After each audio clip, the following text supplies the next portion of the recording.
that milk. And I like that milk because it always resonates the same. It always makes you think like, damn, like, the Bible is true. Right? Go ahead, Deuteronomy 28:1. This is Deuteronomy chapter 28, verse 1. And it shall come to pass, if thou shalt hearken diligently unto the voice of Yahweh Ba'ashem Yahushai, to observe and to do all his commandments. Now, if you know who's speaking right there, who's speaking, that's Moses or Moshe. Who is he speaking to? Israelites. Get a shot at the sun. This is who he was talking to. So-called Negro, so-called West Indian, and so on. That's who he was speaking to. So when you get that full understanding, you like, man, this Bible is a real deal. But it's not all fun and games. The Lord said if you follow his word, what will he do? Go ahead. To observe and to do all his commandments which I commanded thee this day, that the Lord thy God will set thee on high above all nations of the earth. Ain't that what you want? Ain't that what you want? That's what I want. So if that's what you want, then why not do what the Lord says to do? If that's what you want. Now, if you want to be a nigga all your life, well, hey, okay, I see what you're saying. Go ahead and eat your catfish. It makes perfect sense. Right? You'll die in the process, and I'm going to be happy when you die. Yeah, I think it's Matthew 21. Right? So, if you want to be on the winning team, what you got to do? It's real easy. Do what the Lord said to do. 21. Right? And the Lord's not going to come to your house on a Sunday, sit in your living room, and go over the Bible with you. He's got men on the earth right now doing that for him, so that they can show their worth to him. But that's another point. Go ahead. Verse 2. All these blessings shall come on thee. If you do what the Lord says, all the blessings in this book will come upon you. If you do what he says. Like that example I was given when I was young. If I was doing what my father said, then I'd be cool. But I didn't understand it as a young man. But as I got older, I would see why he operated in his household that way. I would see why he would be I eat first. Why? Because I was the one out here working for the food. That's just plain and simple. I'm the one working for the food. I put the food on the table. Don't you think I should have the right to eat first? So that lesson stuck in I said, you know what? He's got a point. And when I got that point, I started to pick up on things around the house. Why I'm cutting the yard. Why I'm washing dishes, even though I wasn't washing dishes. Why I'm doing this, why I'm doing that. But it's the same thing with what the Lord. Once you get it, the understanding, then you start to operate in the understanding. You get it. You start adding these things onto your life. You start, you know what, I get what the Lord's saying. I'm not going to eat this, I'm not going to eat that. And then once you stop doing it, sometimes you'll see an increase in your health almost immediately. You stop smoking. You'll immediately start feeling better. Sometimes. Read better. Smell better. People react to you different. Go ahead. Back at the top, this is Deuteronomy chapter 28, verse 2. As all these blessings shall come on thee, and overtake thee, if thou shalt hearken unto the voice of the Lord thy God. Wouldn't you like to be overtaken by blessings? Now, don't that sound beautiful? To be overtaken by blessings, right? But you're not overtaken by blessings because you want to eat a pig. You're not overtaken by blessings because you want to get a lineup. You're not overtaken by blessings because you want to eat catfish. That's a damn shame. When you break it down to simple terms, that's a damn shame, right? But when the Lord put that spirit on you, you like, you know what, I'm not doing none of that stuff. And sometimes you break down and cry thinking about how, man, I used to love bacon, egg, and cheese biscuit in the morning. I used to love that, bro. You know what I mean? You think it to yourself. But now in the truth, it makes you feel ashamed. It makes you, just like, okay, when you was a young man, you was in the house cursing out your moms, cursing out your pops, because you didn't want to wash dishes or whatever, right?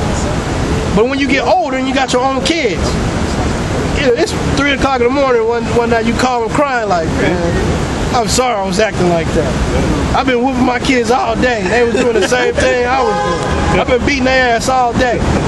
And I see why you was acting like that. I see why you kicked me out and put me on the street. I see why you was doing that, right? That's how I feel about the Most High. Like, damn, man. Everything was so, why wasn't I doing it? Why wasn't, you know what I mean? Of course, we didn't know.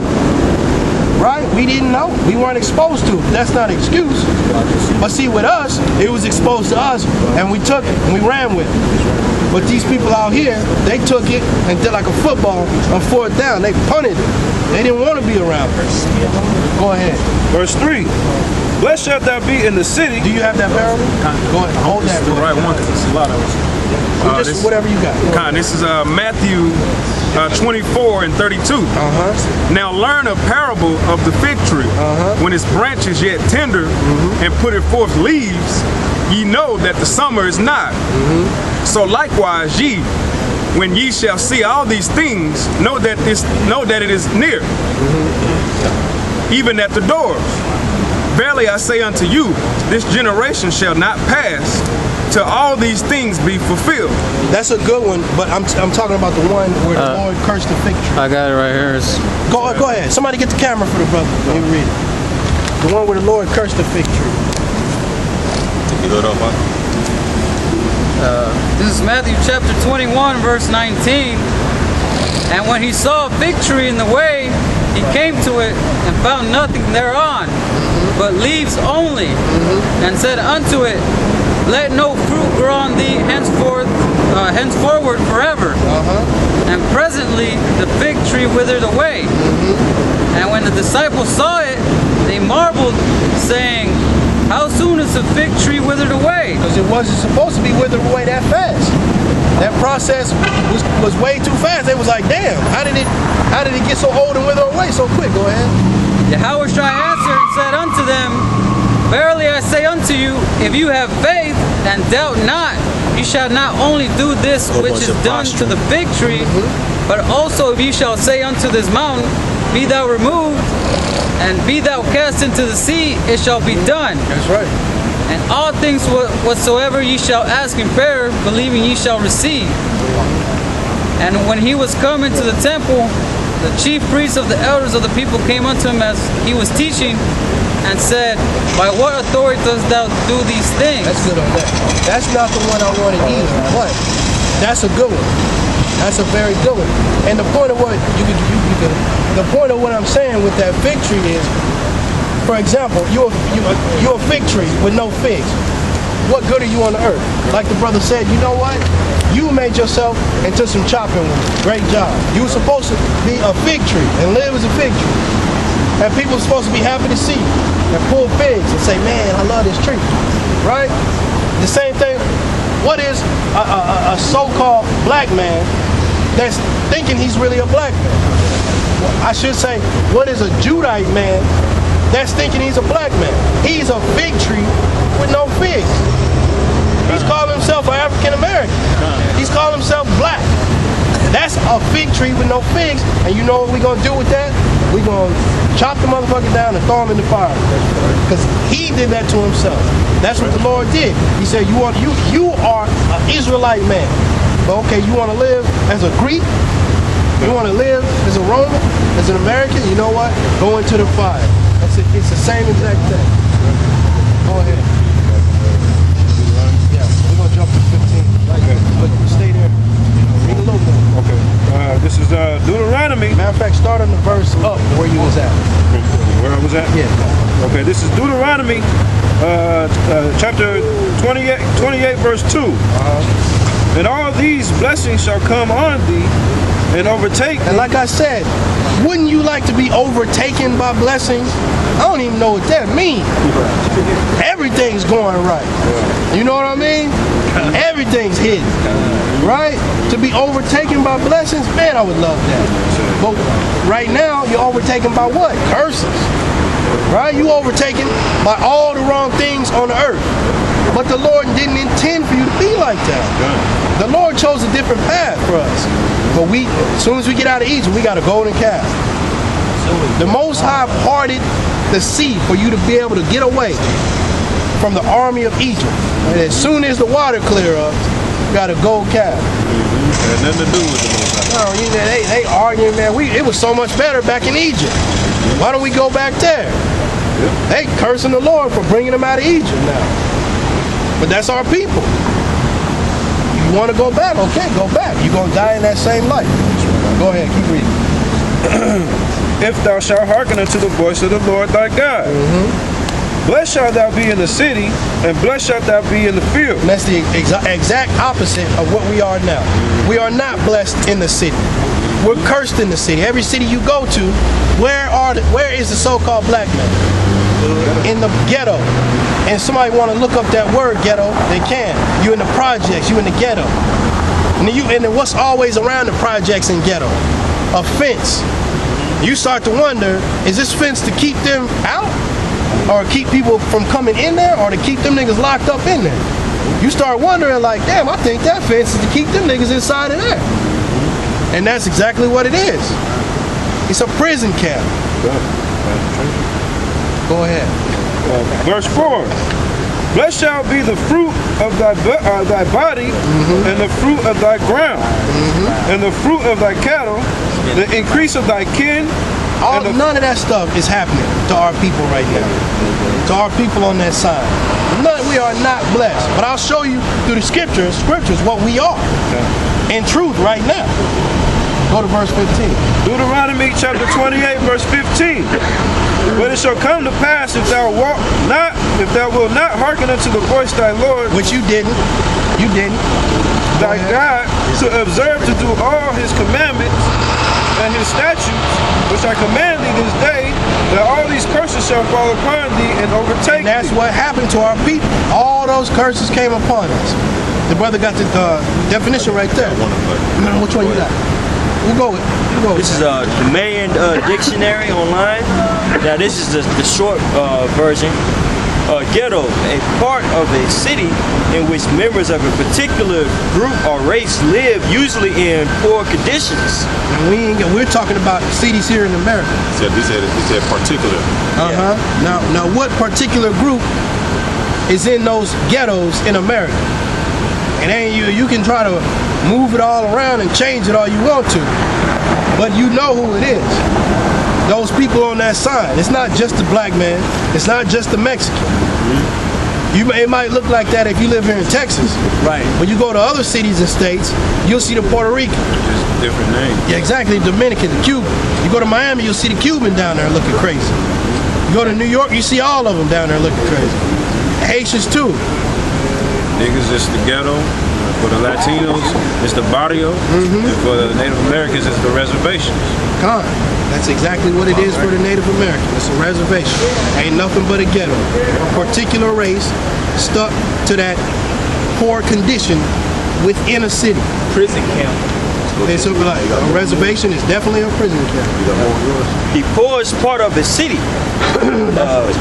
More? Check Well, this I out. can't Hey, there's the etymology online, right? So part of this from now on. 1610s say part of a city in which Jews are compelled to live, especially in Italy, from Italiano ghetto. Revelation 2 and 9. Real quick. Part of a city to which Jews are restricted of unknown origin. Now what Unknown origin. that's a ghetto, right? That you read it from ghetto, right? Now they say Jews, but who are they talking about?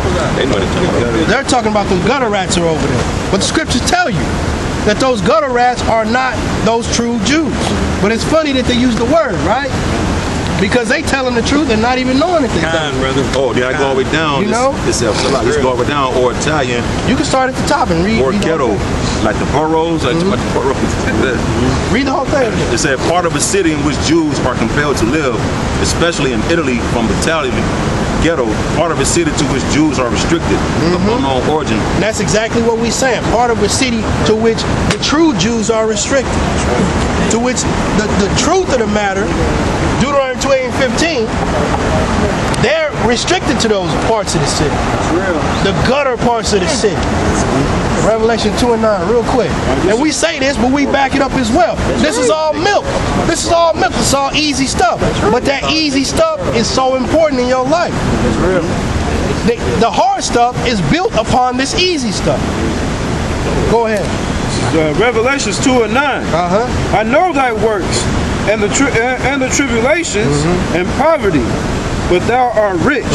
I know the poverty. I know that you stuck in the ghetto, like he just read, but you're rich. What are you rich in? The spirit. If you dealing with the Most High correctly, if you not, your spiritual bank account is overdrawn. You out of there. You can't open up a bank account in anywhere because you overdrawn. You walk around with a wad of cash like a dog. Go ahead with your definition. Hey, to add to that, it says Germanic origin. Germanic origin, see borough, extended by 1899 to crowded urban quarters of other minority groups, in parentheses. South Dallas. Right? Stop 6 in Fort Worth. That's exactly what he's reading about. That ain't number South Oak Cliff. That's what he's reading right there. Go ahead, Al. In parentheses, it said, especially blacks in U.S. cities. Boom. They want to start it off saying Jews. Yeah. Right? But then towards the end put black. That's how you know they're trying to make it two different people. But what they didn't know that they was telling the truth the whole time. Those Jews are the ones that are relegated to those ghettos. The Jewish, they're relegated to the best parts of society. I was saying, when you go overseas and you see the places where those so-called Jews are relegated, those are typically nice areas. Yeah. Now there was a time when they were put there for a certain time, but that's not in truth about their whole nation. In truth about their whole nation, as according to Esau's standards, to everybody's standards, they're rich. They got money. Right. If you see a gutter rat, a Jewish person in the projects today, they only there to collect rent and get out of there. Because they own all the buildings. That's right. Yeah. And they know the truth of the matter. That's why they don't fix that stuff up. They want you to live in that substandard living. Because they look at you as they're the Goyim. But they know the truth of the matter. They know the truth of the matter. You finished with 2 and 9? Go ahead. And I know the blasphemy of them which say they are Jews and are not, but are the synagogues of Satan. The synagogue of Satan. That's who that Jewish person is. That's who that Amalekite is. That's who Amalek is. That's who the Khazar is. They're the synagogue of Satan. And if you go online and do some digging, you'll see them themselves calling them the synagogue of Satan. Go into their book called the Talmud, and you'll see them calling themselves that. In the Talmud, they got it to where a priest can rape a little baby, a little girl. I think about the age of like 3 or something like that. And they justify it by saying that little girl is innocent. So if you were to, I'm gonna use it, I don't mean to be so derogatory, but you pop the cherry, but it'll grow right back because it's a little girl. So it don't make them no difference. That's the justification that they use in the Talmud. Now I may not be saying it word for word, but what you can do is go online and try to prove me wrong. And I bet you'll find the same thing I just found, or the same thing I just said. Go ahead. This is back in Deuteronomy 28 and 15. But it shall come to pass, if thou wilt not hearken unto the voice of the Lord, Yahweh Shemel Shai, to observe to do all his commandments and his statutes, which I command thee this day, that all these curses shall come upon thee and overtake thee. But instead of being overtaken with blessings, if you don't listen to your pops, and I'm at the dinner table snatching up, I'm eating that chicken. And he gonna say, you know what? Do it your own way. And as a little 13-year-old kid, I can't get no job. So I'm just gonna be out on the streets.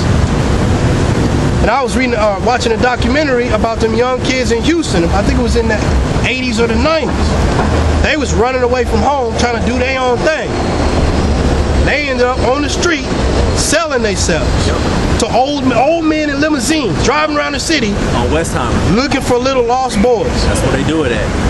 And because I wouldn't, it might have happened to me because I didn't listen to my father, I might have been right there trying to make some money to get something to eat. This one that passes the camp every Tuesday and Friday we see. Damn. Oh yeah, yeah. It's a Jake too. Yeah.